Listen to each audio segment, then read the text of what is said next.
Hi friends, இன்றைக்கி நம்ம என்ன பார்க்க போகிறோன்னா நல்ல ஒரு சுட சுட மணக்க மணக்க கீ ரோஸ்ட்டு தாங்க.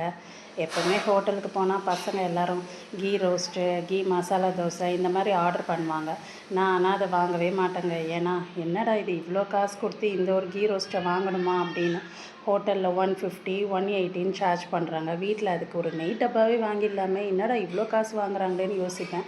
சரி, ஆனால் வீட்டுக்கு வந்து எந்த ஒரு தோசையும் நம்ம வந்து ஊற்ற மாட்டோம். நம்ம எப்போவுமே சாதா தோசை தான் ஊற்றி சாப்பிடுவோம்.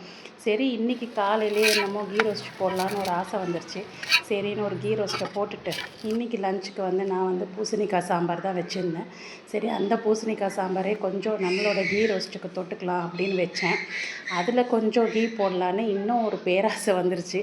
சரின்னு சொல்லிவிட்டு தாராளமாக ஒரு ஸ்பூன் நெய்யை நல்லா தோசை மேலேயே வச்சு உருக்கி easiest way to melt the ghee அப்படி தாங்க சொல்லணும். அந்த கீ அப்படியே மெல்ட் பண்ணி அப்படியே அந்த சாம்பாரில் ஊற்றி நல்லா வளாவியாச்சு. சரி, ஒரு கீ ரோஸ்ட்டு போட்டால் என்ன போச்சு பண்ணுன்னு சொல்லிவிட்டு நம்ம ஸ்டொமக்குக்கு இன்னொரு கீ ரோஸ்ட்டும் போடலான்னு ஒரு சின்ன ஸ்மைல் கொடுக்குது என்னை பார்த்தேன் அந்த தோசை. ஸோ அதே மாதிரி இன்னொரு கீ ரோஸ்ட்டும் போட்டாச்சு. நல்லா தோசையை சாம்பாரில் நல்லா வளவி எடுத்து ஒரு வாய் டேஸ்ட் பண்ணியாச்சு. ரொம்ப நல்லாயிருக்கு. நீங்களும் ட்ரை பண்ணி பாருங்கள், சூப்பராக இருக்கும்.